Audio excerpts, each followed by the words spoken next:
우리가 마가복음 말씀을 올해 들어와서 계속해서 묵상하고 있습니다. 오늘 우리가 읽은 말씀은 예수님의 고향에서 있었던 이야기입니다. 자, 우리 1절 말씀 다 함께 같이 읽어봅시다. 예수께서 거기를 떠나사 고향으로 가시니 제자들도 따르니라. 아멘. 여러분, 예수님의 고향 어디인가요? 예수님의 고향 어디이죠? 바로 나사렛으로 알고 있습니다. 물론 예수님이 태어나신 곳은 다릅니다. 베들레헴, 베들레헴에서 태어나셨죠. 자, 그러나 예수님께서 나사렛에서 30년 이상 사셨기에 나사렛은 예수님께서 태어나신 곳이나 진비 없습니다. 오늘 우리도 태어난 고향을 떠나 다른 곳에서 평생을 살았다면 바로 그곳이 고향이나 진비 없죠. 만일 우리가 분당에서 평생 살았다면 이 분당이 고향이나 다를 바 없죠. 마치 그런 것처럼 나사렛이 예수님께는 그런 곳입니다. 그래서 성경에서 예수님을 소개할 때 나사렛 예수 이렇게 소개합니다. 즉 나사렛 출신이라는 것이죠. 자, 그러면 예수님은 왜 나사렛에 가신 것일까요? 부모님과 형제들을 만나기 위해서 그럴 수 있죠. 자신이 자라오고 자신을 양육해 준 부모님이 있는 곳, 형제들이 있는 곳, 바로 부모와 형제들을 만나기 위해서 나사렛에 가셨다고 볼 수 있습니다.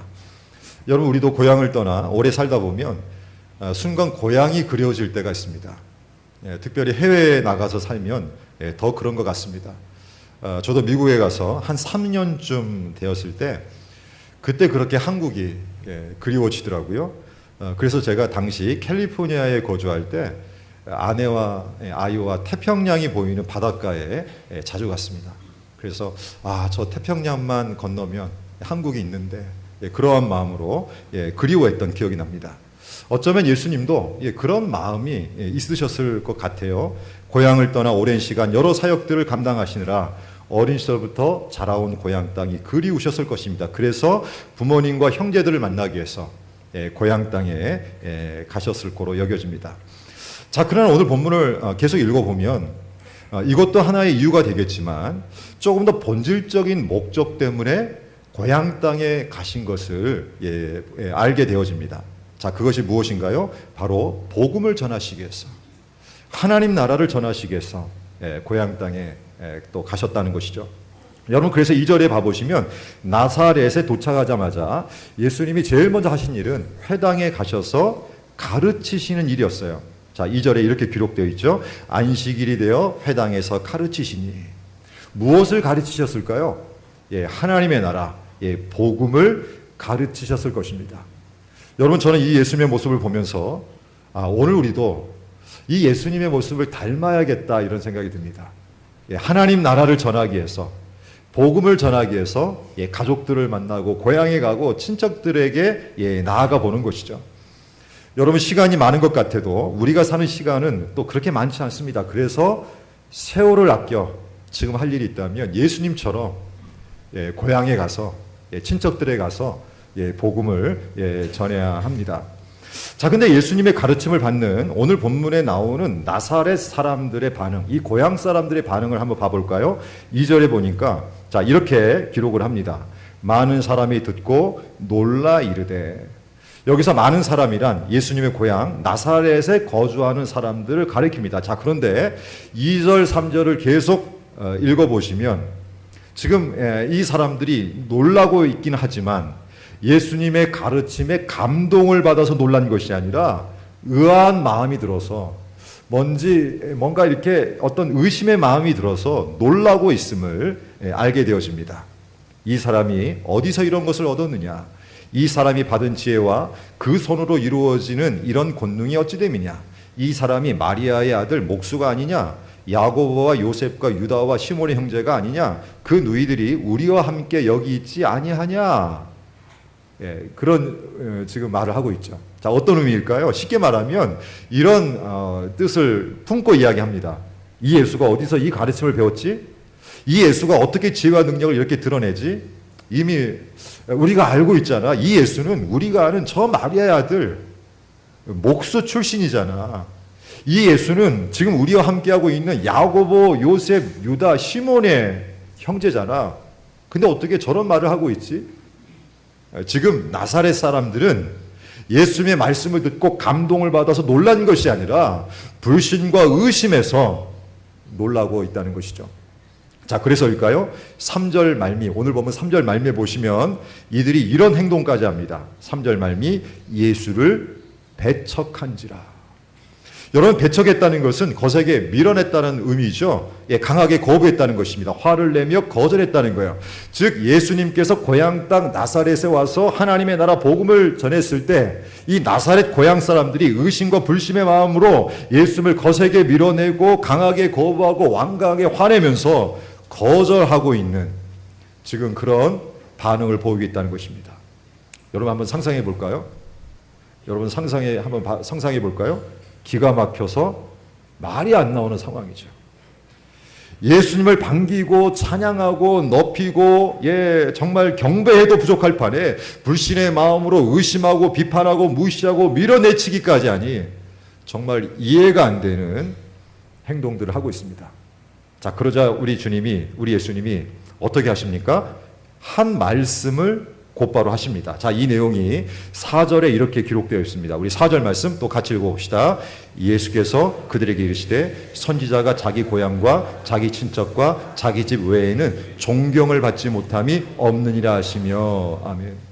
여러분, 이 말은 당시 보편적으로 알려져 있는 속담을 예수님이 인용한 것인데 당시 유대 헬라 문헌에 보면 이런 속담이 있었대요. 철학자가 자기 고향에서는 어렵게 산다. 친밀함은 오히려 경멸을 낳는다. 바로 이 속담을 이용하셔서 예수님께서 자신의 안타까운 심정을 토로하신 것입니다. 자, 그리고 곧 이어서 이런 생각을 하십니다. 자, 6절에 봐보시면 그들이 믿지 않음을 이상히 여기셨더라. 믿지 않음을 이상히 여기셨더라. 여러분, 이 말씀을 읽어볼 때 믿지 않음이 무엇인지 이해가 됩니다. 예수님을 받아들이지 않고 의심하고 거부하고 거절하고 공격하고 밀어내고 배척하는 것이 예수님이 생각할 때 믿지 않는 모습이라는 거죠. 바로 이것을 예수님은 이상하게 생각하신 것입니다. 자, 사는 여러분, 예수님은 예수님을 믿지 않는 이것을 믿지 않음을 이상하게 생각합니다. 예수님을 거부하고 예수님을 거절하고 의심하고 배척하고 공격하고 밀어내는 것, 여러분, 그래서 오늘 우리는 결코 이런 모습을 보여서는 안 됩니다. 보여서는 안 돼요. 사실 우리가 믿는 예수님은 그런 대접을 받으실 분은 아닙니다. 이미 아는 대로 우리 예수님이 이 땅에 비록 육신을 입고 오셨지만 하나님의 아들이시죠. 구원자이십니다. 메시아이십니다. 목자이십니다. 그래서 어떤 일이 있어도 여러분, 배척하는 것은 말이 안 되는 것입니다. 자, 근데 오늘 본문을 묵상하면서 결정적으로 우리가 주목하게 되어지는 것은 바로 이것입니다. 자, 5절 말씀 우리 같이 또 읽어봅시다. 거기서는 아무 권능도 행하실 수 없어 다만 소수의 병자에게 안수하여 고치실 뿐이었고. 아멘. 거기서는 아무 권능도 행하실 수 없어.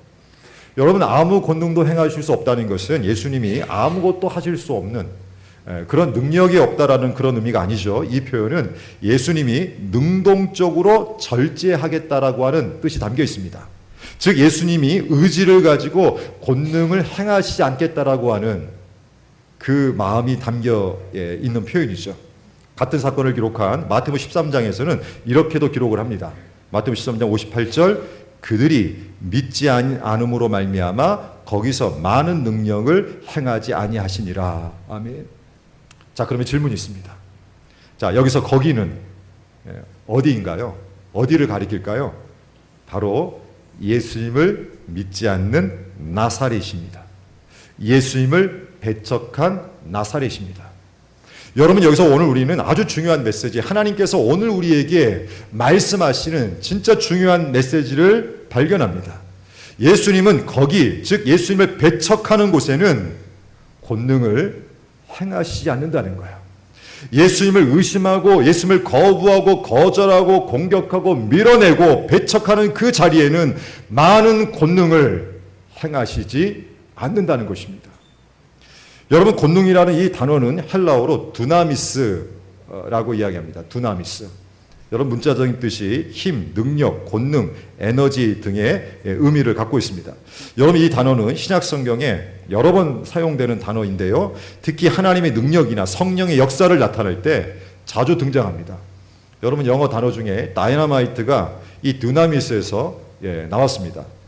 자, 그런데 예수님은 예수를 믿지 않는 곳에는 이 권능을, 이 능력을 행하시지 않는다는 거예요. 드러내지 않는다는 거예요. 예수를 믿지 않는 자리에는 어떠한 에너지도 어떠한 영적인 힘도 나타내지 않는다는 것입니다. 그래서 중요한 것이 무엇인가? 믿음입니다. 믿음이 중요하다는 거예요. 여러분 우리가 지난주일에 살펴본 12의 혈루증 여인 다시 한번 생각해 볼까요? 어느 날 이 혈루증 여인이 예수님께 나왔습니다. 근데 놀랍게도 예수님을 통해서 이 여인이 고침을 받았죠. 자, 그런데 예수님이 이 여인의 무엇을 보시고 은혜를 주셨는가? 여러분 믿음을 보셨습니다. 12의 혈루증 여인이 예수님께 나와 예수님의 옷자락을 만지면서 어떤 생각했습니까? 믿음의 생각을 했죠. 내가 그의 옷에만 손을 대어도 구원을 받으리라. 자, 그러자 예수님이 이 여인을 권능으로 고치십니다.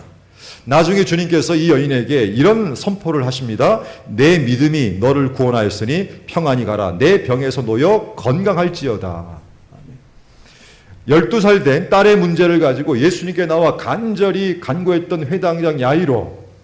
자, 이 사람에게 주님은 이렇게 또 말씀하셨죠. 두려워하지 말고 믿기만 하라.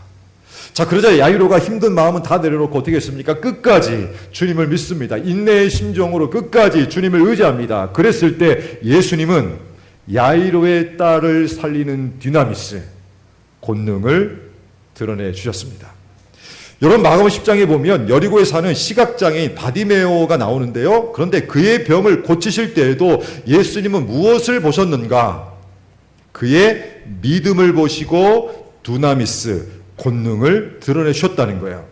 자, 우리 마가복음 10장 51절 52절 우리 함께 읽어봅시다. 예수께서 말씀하여 이르시되 네게 무엇을 하여 주기를 원하느냐? 맹인이 이르되 선생님이여 보기를 원하나이다. 예수께서 이르시되 가라 내 믿음이 너를 구원하였느니라 하시니 그가 곧 보게 되어 예수를 길에서 따르니라. 아멘. 여러분 정말 예수님은 과거에도 지금도 믿음이 있는 곳에 권능을 드러내 주신다는 거예요. 여러분 이것은 오늘 본문 5절에 나오는 소수의 병자를 고치실 때에도 여러분 마찬가지였을 것입니다. 예수님은 소수의 병자를 고치실 때 그들의 믿음을 보시고 고쳐주셨을 거예요. 자, 그러나 안타깝게도 오늘 본문에 나오는 예수님의 고향 사람들, 나사렛 사람들은 예수님을 믿지 않았습니다. 예수님을 의심했고 불신했고 거절했고 거부했고 받아들이지 않고 배척했습니다. 그래서 예수님은 믿지 않음을 이상히 여기셨고 거기서는 아무 권능을 행하시지 않으셨다는 거예요. 자, 사랑하는 성도 여러분, 오늘 거듭거듭 주님의 마음으로 강조합니다. 옛날에도 믿음이 중요했고 여러분 지금도 오늘도 믿음이 중요합니다. 자, 왜냐하면 우리 주님은 주님을 믿는 곳에 놀라운 권능, 구원의 영광을 드러내 주기 때문에 그렇습니다. 자, 그러면 또 질문이 있습니다. 주님이 보시는 믿음, 주님이 인정하는 믿음은 무엇일까요? 저는 오늘 본문을 읽으면서 나사렛 사람들의 모습에서 힌트를 얻게 됩니다. 여러분 오늘 본문에 나오는 나사렛 사람들은 이미 말씀을 나눈 대로 예수님께서 가르치실 때 어떻게 했다고요? 배척했습니다.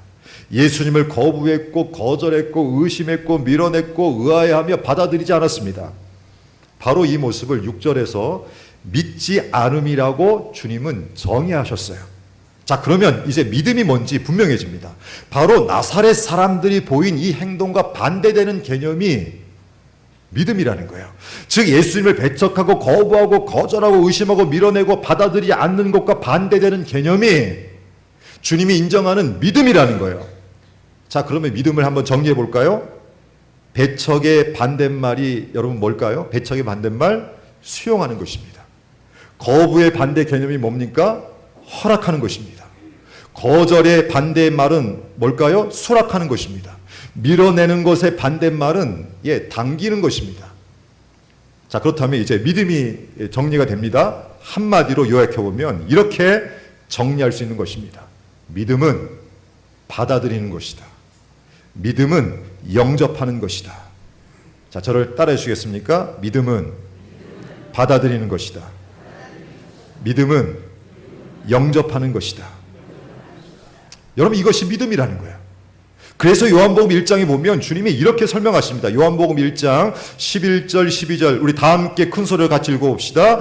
자기 땅에 오매 자기 백성이 영접하지 아니하였으나 영접하는 자 곧 그 이름을 믿는 자들에게는 하나님의 자녀가 되는 권세를 주셨으니 아멘. 영접하지 아니하였으나 영접하는 자, 영접하지 않는 것과 영접하는 것을 비교하십니다. 받아들이지 아니하는 것과 받아들이는 것을 비교하십니다. 자, 그런데 누가 하나님의 자녀됨의 권세를 얻었는가 보니까 영접하는 자, 받아들이는 자들이 이 은혜를, 이 권세를 얻었다는 거예요. 자, 그런데 이 영접하는 자를 요한복음 1장 12절에서 어떻게 풀어주셨습니까? 영접하는 자, 곧 그 이름을 믿는 자들에게는. 자, 여러분, 오늘 우리는 믿음이 뭔지 분명하게 알게 되었습니다. 믿음은 예수님을 영접하는 것입니다. 믿음은 예수님을 받아들인 것입니다. 믿음은 예수님을 수용하는 것입니다. 믿음은 예수님을 웰컴하는 것입니다. 바로 이런 자에게 우리 주님은 권능을 드러내 주신다는 거예요. 여러분, 저는 오늘 우리 모두가 이렇게 살아가기를 소망합니다. 여러분, 주일이면 우리 성도님들이 목양실에 오셔서 녹화하시고 문을 여십니다. 예배 전에도 문을 두드리시고 예배 끝나도 문을 두드리시고 간혹 노크만 계속 하시는 분들도 있습니다. 그러면요 제가 가서 문을 열어드립니다. 그리고 웰컴합니다. 웰컴. 혹시 오늘 2부 예배 드리신 여러분 중에 목양실에 한 번도 들어와 보시지 않은 분이 있나요? 제가 있는 사무실에 한 번도 들어와 보지 않았다. 내가 동문교회 등록하고 지금까지 신앙생활 하는 중에 나는 담임 목사님이 있는 방에 한 번도 안 들어가 봤다. 그런 분이 계시다면 오늘 예배 후에 목양실로 다 오십시오. 어려워하지 말고 다 오십시오. 여러분, 제가요 뜨거운 마음으로 환영할 것입니다. 여러분들을 환영해주고 싶은 마음이 있습니다. 바로 이렇게 환영하고 웰컴하고 받아들이는 것이, 영접하는 것이 믿음의 모습이라는 거예요. 여러분, 문을 열면 바람이 들어옵니다. 커튼을 열면 햇살이 들어옵니다. 마찬가지로 마음의 문을 열면 빛이신 예수님이 들어오시고 성령의 바람이 강하게 불어온다는 거예요. 우리가 마음의 문을 열고 예수님을 환영하면 세상에서 경험하지 못한 가장 강력한 빛, 권능, 능력을 누리게 되어진다는 것입니다. 예수님을 영접하면 하나님의 자녀됨의 권세를 누릴 수 있다는 거예요. 예수님과 먹고 마시는 아름다운 은혜를 경험하게 되어진다는 거예요. 요한계시록 3장 20절 다 함께 같이 읽어볼까요? 볼지어다 내가 문 밖에 서서 두드리노니 누구든지 내 음성을 듣고 문을 열면 내가 그에게로 들어가 그와 더불어 먹고 그는 나와 더불어 먹으리라. 아멘. 여러분, 이 말씀 한번 상상해 보십시오. 볼지어다 내가 문 밖에 서서 두드리노니 누구든지 내 음성을 듣고 문을 열면 내가 그에게로 들어가 그와 더불어 먹고 그는 나와 더불어 먹으리라. 여러분, 이 말씀을 그냥 문자적으로만 읽지 마시고 한번 상상해 보십시오. 여러분, 저는 성경을 읽을 때 상상을 많이 합니다. 근데 여러분, 이 요한계시록 3장 20절도요 상상해 보면 여기에 엄청난 은혜가 담겨 있습니다. 우리가 문을 열면 문을 두드리신 예수님을 영접하고 여러분, 그 은혜가 우리에게 드러나게 되어진다는 거예요. 예수님과 먹고 마시는 은혜가 있다는 거예요. 여러분, 이것은 놀라운 하나님의 선물입니다. 여러분, 인생을 살다 보면 마음이 지칠 때가 있습니다. 마음이 힘들 때가 있어요. 마음이 어두워질 때가 있습니다. 자녀를 양육하고 키우고 학교에 보내면 다 끝난 줄 알았는데 학교를 졸업하고 우리 자녀들이 직장을 잡으면 다 일들이 끝난 줄 알았는데 결혼시키고 그렇게 하면 다 우리 자녀들의 이 고민거리가 다 끝난 줄 알았는데 여러분, 우리 부모님들 여전히 마음에 뭐가 있습니까? 자녀들 생각하면 걱정이 있습니다. 염려가 떠나가지 않습니다. 여러분, 그때 마음의 문을 열고 예수님을 영접하면 권능을 경험한다는 거예요. 능력을 경험한다는 거예요. 마음의 문을 열고 주님을 받아들이고 주님과 함께하는 그 시간을 가지면 염려와 걱정을 이길 수 있는 하늘의 은혜를 누린다는 것입니다.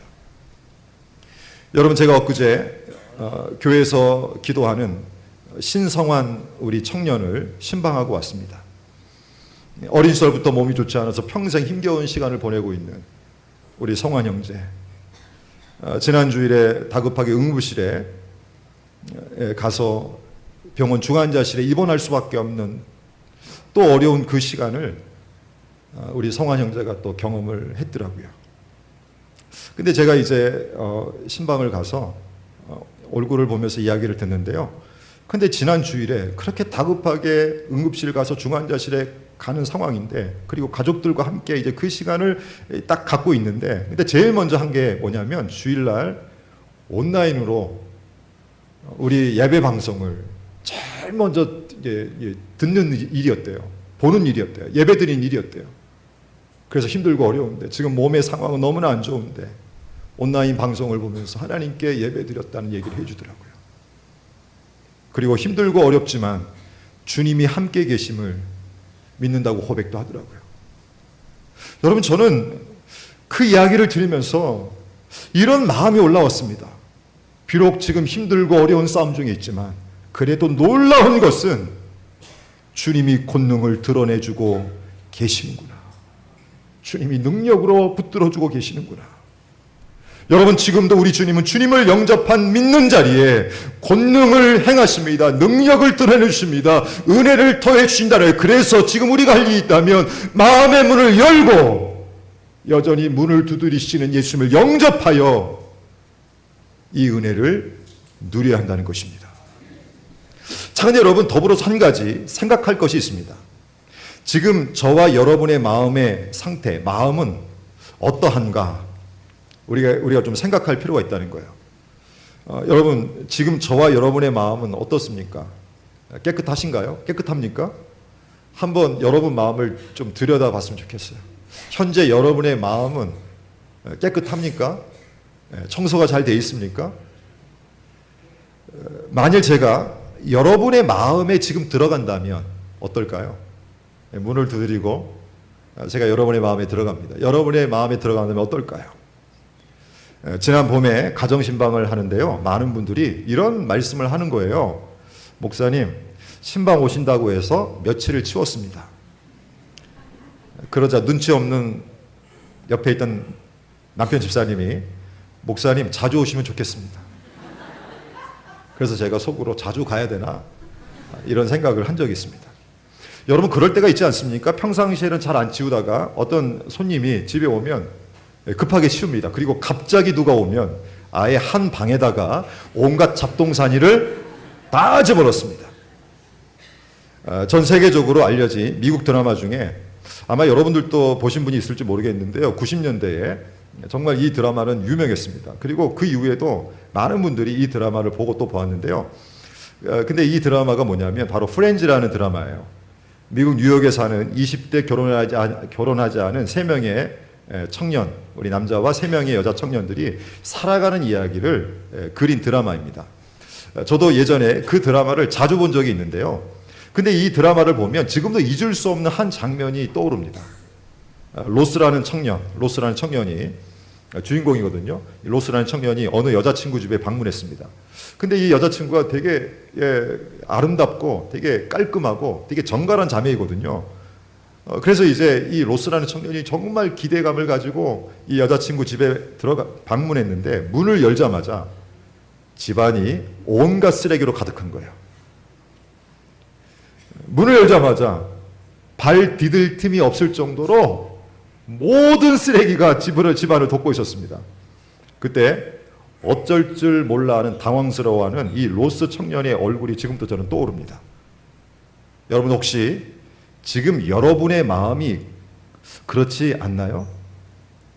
안 그런 척하지만 우리 마음에는 지저분한 것들이 너무나 많습니다. 여전히 냄새나는 것들이 너무나 많다는 거예요. 그러나 주님이 주시는 은혜가 무엇입니까? 우리가 마음의 문을 열면 우리 예수님은 우리의 마음에 기쁨으로 들어오시겠다는 거예요. 우리의 마음이 어떻든 우리가 예수님을 웰컴하면 기다렸다는 듯이 행복한 미소를 지으며 들어오신다는 거예요. 그리고 들어오셔서 치워주신다는 것입니다.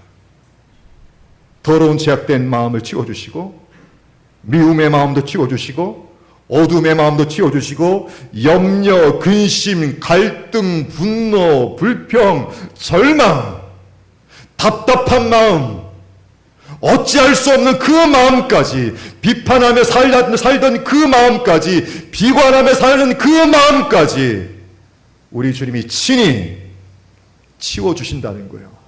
그리고 안아주신다는 것입니다. 여러분, 이것이 주님의 사랑요 복음의 은혜인 것입니다.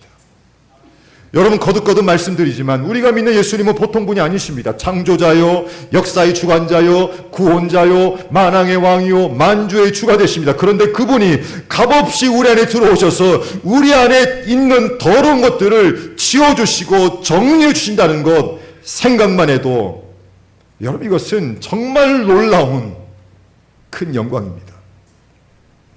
여러분, 예전에 했던 TV 프로그램 중에 유명 연예인들이 집을 방문해서 식사 한 끼 하는 그런 프로그램이 있었죠. 뭐 한 끼 이렇게 시작했던 프로그램이었던 것 같아요. 예, 저도요 예전에 그 프로그램이 너무 재밌어서 즐겨봤던 기억이 납니다. 어느 날 좋아하는 연예인이 문을 두드리면 깜짝 놀라는 거예요. 그리고 문을 열었더니 진짜 그 연예인이 서 있습니다. 난리가 납니다. 그리고 공손하게 오늘 집에 들어가서 한 끼 식사할 수 있냐고. 그러면요 진짜 그 집안 식구들이 막 난리가 나고 기뻐하고 어쩔 줄 몰라 합니다. 그리고 같이 식사하고 나서 사진 한 장을 같이 찍거든요. 그리고 나중에 그 사진을 보내주면 그 사진을 마치 갑옷처럼 집안에 걸어놓더라고요. 여러분, 창조자여 역사의 주관자의 진정한 왕이신 예수님이 우리에게 들어오시겠다고 한다고 여러분 생각해 보십시오. 여러분, 이것은 비교도 안 됩니다. 자, 그러므로 여러분, 배척하지 않고 거부하지 않고 우리의 마음의 문을 지금도 두드리시는 우리 예수님을 우리 모두가 영접하는, 받아들이는 믿음의 사람들 되어지기를 소망합니다. 그러면 주님의 권능이 드러나는 것입니다. 이것이 믿음이라는 거예요. 자, 그러면 또 질문이 있습니다. 예수님을 영접했다면 이제 어떻게 될까요? 예수님과 교제를 잘 해야 합니다. 예수님과 친하게 지내야 합니다. 자, 여러분들은 예수님과 교제를 잘 하고 계시나요? 예수님과 친하게 잘 지내고 계십니까? 제가 주일 예배를 마치고 여러분들과 인사를 할 때면 저는 참 행복합니다. 잠시나마 얼굴 보고 눈을 맞추고 인사하는 시간, 되게 짧은 시간이거든요. 근데도 행복합니다. 저는 여러분들과 교제를 많이 했으면 좋겠습니다. 작년에 비해서 올해 들어와서 여러분들의 모습이 더 눈에 많이 들어와 있고요. 여러분들의 이름도 제가 많이 알고 있고 상황도 많이 알고 있습니다. 근데 저는 더 많은 교제를 하기를 소망합니다. 여러분, 저를 피하지 마십시오. 가끔 보면 저를 피하는 분들이 있습니다. 특별히 2층에서 예배드리신 분들, 지하 식당으로 해서 그냥 저쪽 문으로 나간다는 그런 이야기를 제가 들었습니다. 오늘 2층에서 예배드리신 분들 급하게 나가지 마시고 제 얼굴 한번 보시고 눈 인사도 해주시고 교제하고 갔으면 좋겠습니다. 여러분, 교제는 하면 할수록 가까워집니다. 자꾸 만나 대화하고 얼굴 보고 교제하면 친밀해집니다. 여러분, 제가 저희 집에서 나올 때 또 들어갈 때 엘리베이터 안에서 자주 만나는 분이 있습니다. 보통 제가 나오는 시간이 일정하고요, 들어가는 시간이 일정하니까 그 시간에 그분들도 나오고 그분들도 들어가니까 자주 뵙는 분이 있거든요. 자, 그런데도 여러분, 제일 어색한 장소 중에 하나가 어디입니까? 엘리베이터 안입니다. 너무 어색해요. 시간이 길지도 않은데요, 그 자리에 있으면 무슨 말을 해야 될지 어떻게 해야 될지, 저는 인사를 하지만 인사를 안 받아주시는 분들이 많거든요. 그렇지만 용기를 내서 인사를 또 합니다. 만날 때마다 또 인사합니다. 저희 집 위층에 사는 어떤 젊은 엄마인데요, 아이를 데리고 오늘 내려오는 거예요. 몇 번 봤거든요. 인사를 하는데 근데 잘 인사를 안 받아주는 거예요. 그때 아이에 대한 이야기를 합니다. 오늘 아이가 너무 예쁘다고. 그러면요, 이 엄마의 미소가 얼굴에 뻗어갑니다. 그러면서 아이하고 대화를 하고 지금 학교 가냐고. 그러면요, 그때 대화가 되는 거예요. 그리고 길에서 만나면 인사를 하게 되어집니다. 여러분, 어쩌면 우리가 예수님과 이렇게 할 필요가 있다는 거예요. 예수님을 영접했다면, 예수님을 모셨다면, 예수님을 받아들였다면 이제 지금 우리가 할 일은 우리 안에 계신 예수님과 교제하는 것입니다. 예수님께 우리의 마음을 올려드리고 우리의 생각도 올려드리고 대화하고 듣고 이런 시간을 가질 때에 함께 계시는 주님의 은혜, 임마누엘의 은혜를 우리가 누리면서 행복해진다는 거예요. 변화가 일어난다는 거예요. 여러분, 로버트 멍어가 쓴 내 마음은 그리스도의 집이라는 책이 있습니다.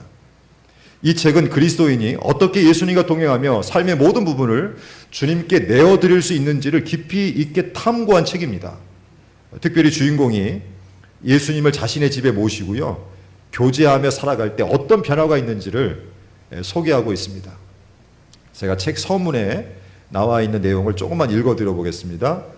그분을 내 마음에 모셔드린 그날 저녁을 나는 결코 잊을 수 없을 것이다. 그분이 내 마음에 들어오시다니 그것은 감정이 고조된 극적인 사건은 아니었지만 내 영혼의 바로 중심에서 일어난 엄연한 사실이었다. 그분은 내 어두운 마음에 들어오셔서 불을 켜셨다. 차가운 난로에 불을 지피고 냉기를 몰아내셨다. 정적이 깔린 곳에 음악이 있게 하셨고 불화가 있는 곳에 조화를 이루어 내기 시작하셨다. 또 그분의 사랑 넘치는 사귐으로 공허를 채워주셨다. 그리스도께 물을 연 것에 대해 나는 한 번도 후회한 적이 없었고 앞으로도 영원히 후회하는 일이 없을 것이다. 자, 사랑하는 성도 여러분, 오늘 우리 안에 계신 예수님과 우리가 아름다운 교제를 하면 오늘 우리도 이 행복한 은혜를 누리게 될 줄 믿습니다.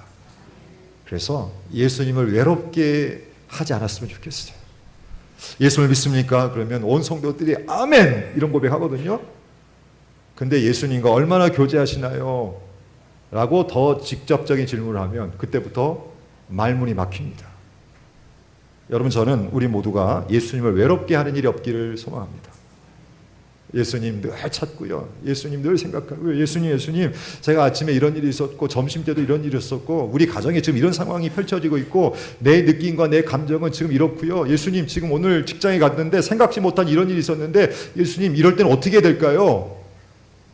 우리 예수님과 계속적으로 친밀한 교제를 하면 할수록 말씀해 주시고 인도해 주시고 만들어 주시고 길을 열어 주시는, 때로는 권능으로 역사해 가시는, 능력으로 붙들어 주시는 우리 주님의 영광을 우리가 누리게 될 줄 믿습니다.